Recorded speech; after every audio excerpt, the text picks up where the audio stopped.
안녕하십니까. 매일 아침 조간신문의 주요 기사를 딱딱 풀어서 해석해드리는 조간딱풀 9월 20일 화요일에 인사드립니다.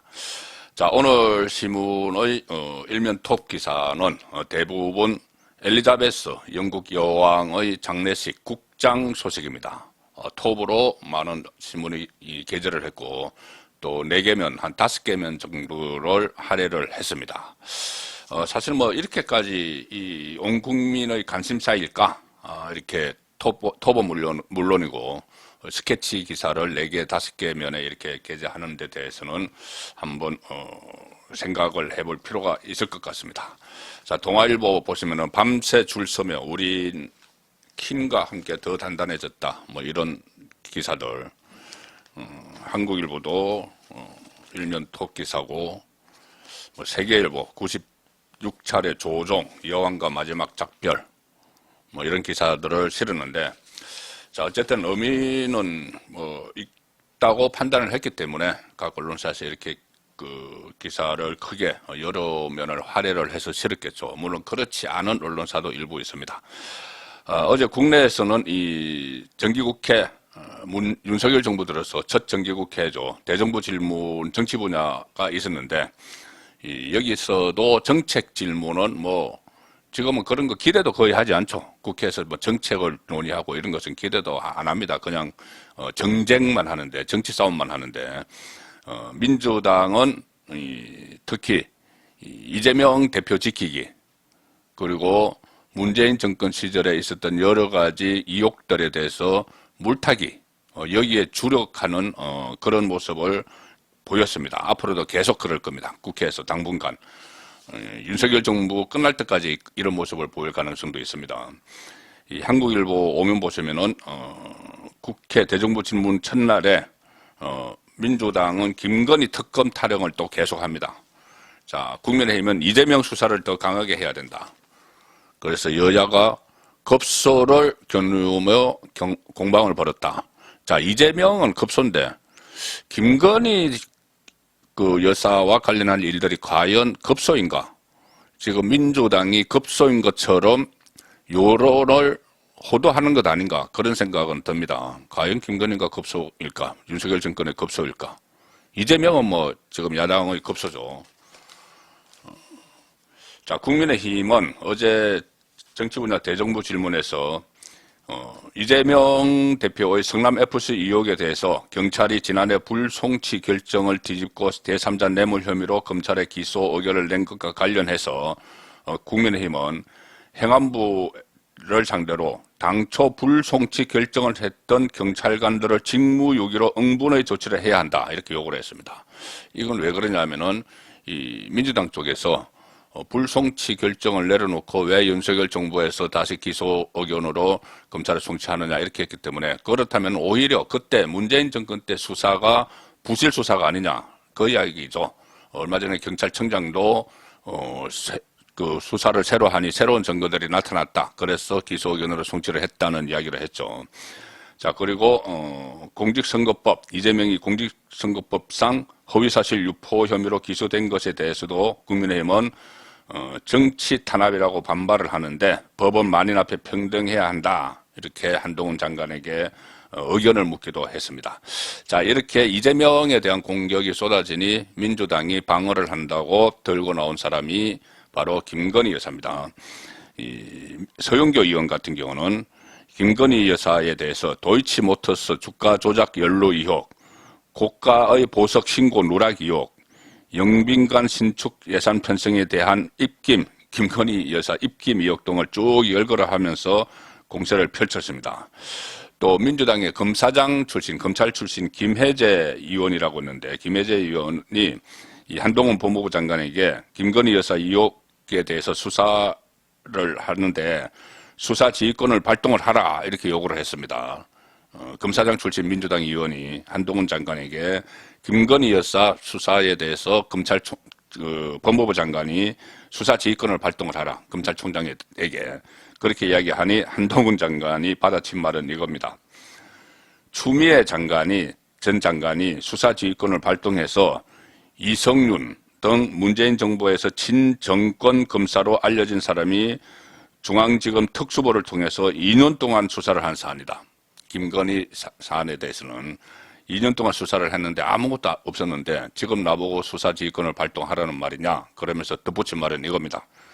그렇게 따지면 나보고 그 김건희 수사지휘권을 발동하라고 따지면 이재명 대표 사건도 내가 수사지휘를 해야 하느냐 이렇게 대화를 쳤습니다. 내가 이재명 그 사건 수사 내가 수사지휘를 해야 되겠느냐 그 김건희 여사에 대해서 하라고 그러면은 김건희 여사 건은 당시 이 친정권적인 이성윤 서울중앙지검장 시절에 중앙지검 특수부를 통해서 2년 동안 수사를 한 사안인데 아무것도 안 나왔는데 자 그렇게 받아쳤습니다.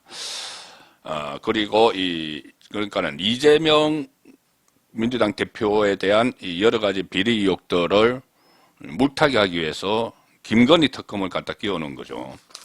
자, 그래서 이 민주당의 물타기, 대선 후보, 그리고 야당 대표가 저질렀던 엄청난 비리 의혹들을, 대통령의 배우자의 목걸이, 그리고 결혼 전에 있었던 몇 가지 일들, 그리고 문재인 정권 때 수사를 했던 일들, 이것을 갖다 붙이면서 대응을 하는 겁니다.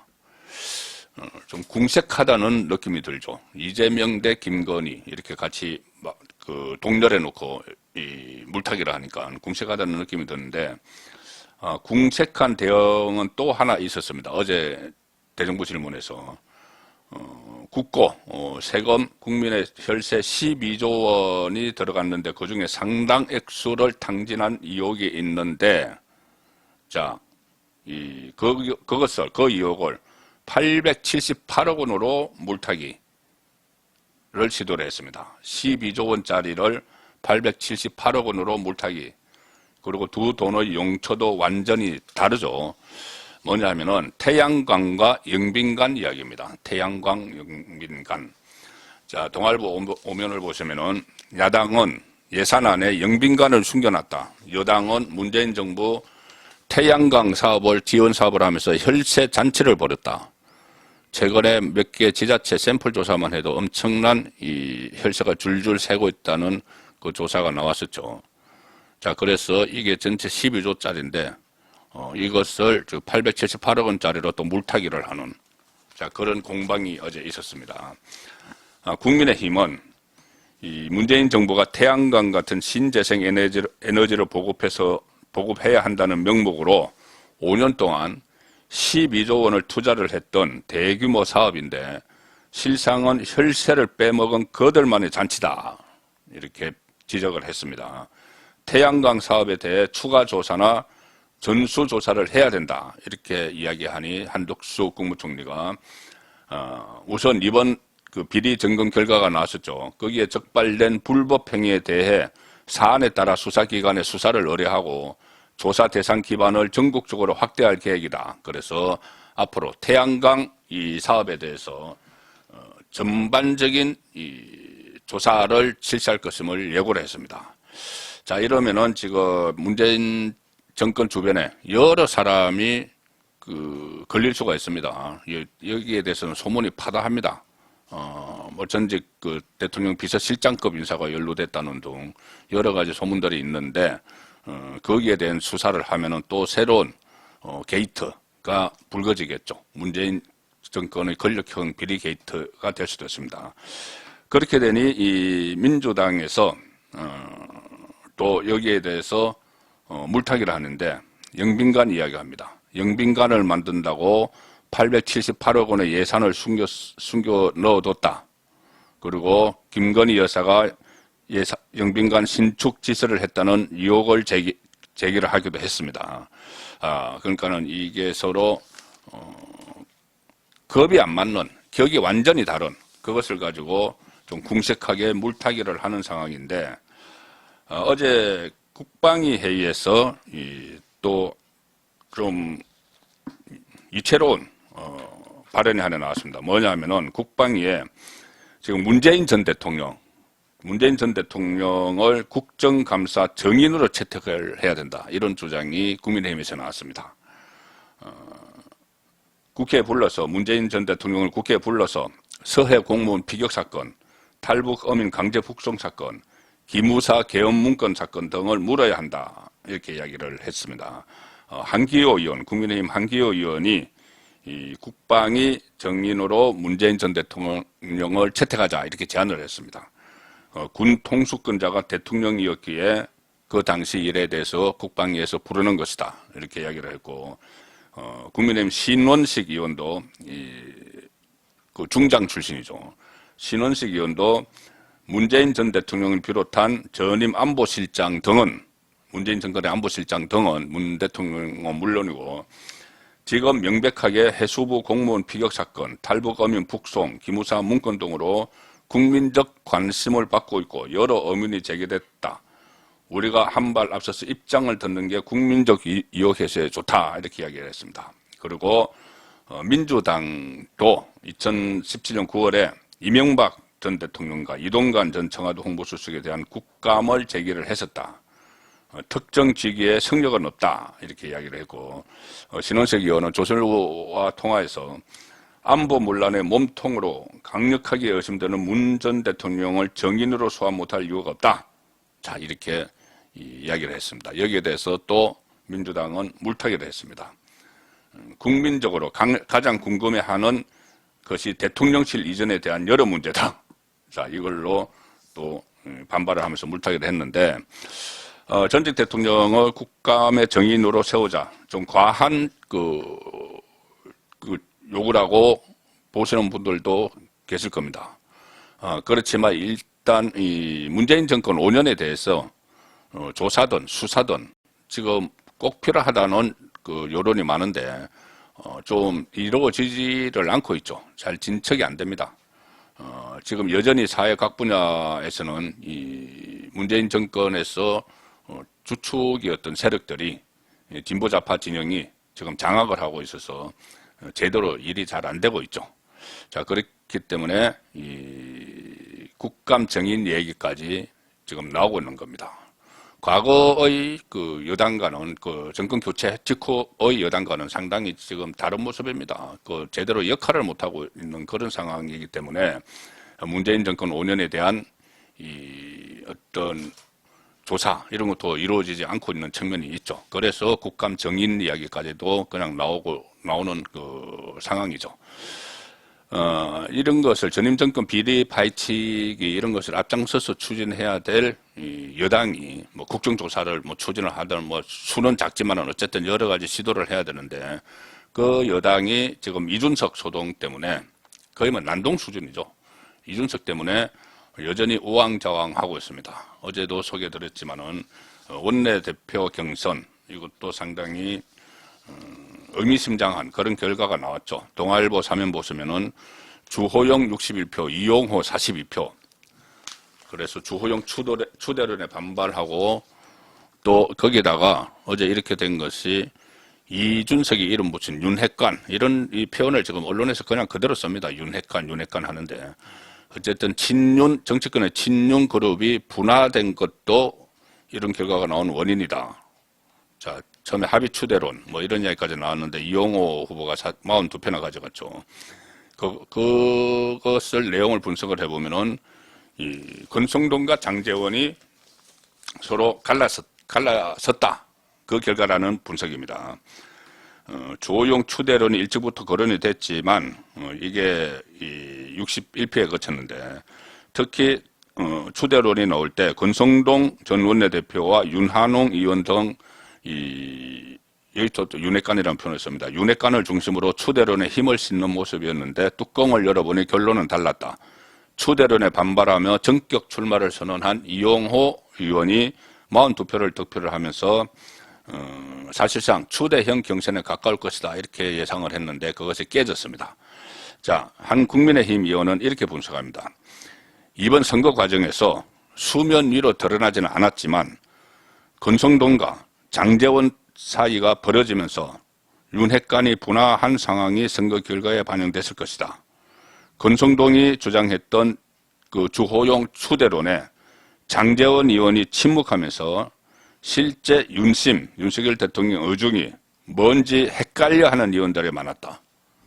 그러니까 만약에 윤심이 이 주호영이다 이렇게 확신이 있었으면은 주호영 쪽에 몰렸을 텐데 장제원이 거기에 대해서 반응을 보이지 않았든지 아니면은 아니야 윤심이 그것은 아닐 거야 이런 그 어떤 분위기가 있었든지 그것 때문에 이렇게 표가 결집되지 않았다. 자, 이런 분석이 나오는 겁니다. 그 와중에 또 친윤, 장제원, 권성동의 갈등설이 다시 불거지는 상황이죠. 여러 가지 실책도 많이 나옵니다. 어제도 소개를 드렸지만은 문자 메시지 또 노출이 됐죠. 한국일보 보시면은 정진석의 이준석 제명하겠다는 문자, 그 유상범 의원이 재불찰이다 하면서 윤리위원직을 사퇴를 했습니다. 자, 이준석이 지금 윤리위에서 제명을 결론을 사실상 내리고 추진을 하고 있는데 그 와중에 이런 문자가 또 노출돼서 그 현역 의원, 윤리위원이 사퇴를 하는 그런 상황을 초래를 했습니다. 정진석 비대위원장이 어제 의총 원내대표 선출을 위한 의원총회에서 유상범 의원에게 중징계 중 해당 행위 경고해야지요. 이 문자 메시지를 보냈고 그 윤리위원인 유상범 의원은 성상납 부분 기소가 되면 함께 어울려 제명해야죠. 이렇게 징계 수위를 언급을 했습니다. 여기에 대해서 이것이 이 정진석 위원장은 상당히 강하게 유감을 표명을 했습니다. 왜 그러냐면은 이것이 어제 나눈 문자가 아니고 8월 13일의 문자다. 그리고 어제 이것이 노출된 것은 유상범 의원에게 점심 약속이 없으면은 점심을 같이 하려고 유상범을 이렇게 검색을 하니 그 전에 8월 13일에 문자가 노출이 됐고 그것을 뒤에 있던 카메라 기자들이 찍었다는 거죠. 자, 그런데 그때 8월 13일에 이준석 기자회견을 보고 하도 기가 막혀서 문자를 보냈다. 그때 이준석 기자회견하면서 윤석열 대통령이 나에게 이 새끼 저 새끼 한다는 등 국민의힘은 불태워져야 한다는 등 이런 막말을 쏟아냈죠. 그것을 보고 하도 기가 막혀서 윤리위원인 유상범 의원에게 왜 이거 빨리 징계를 안 하느냐 이런 뜻으로 보냈다는 겁니다. 그리고 정진석 위원장의 입장문입니다. 어제 낸 입장문. 아니 6개월 당원권 정지라는 중징계를 맞은 전직 당대표가 근신하기는커녕 당과 당원 동지를 향해 이런 무차별 막말과 폭언을 하는 건 경고해야 한다는 취지였다. 그리고 8월 13일 저는 비대위원장이 아니었고 평의원이었다. 정확한 팩트를 확인하지 않은 채 오늘 문자인 것처럼 엉뚱한 기사를 내보는 것에 강한 유감을 표시한다.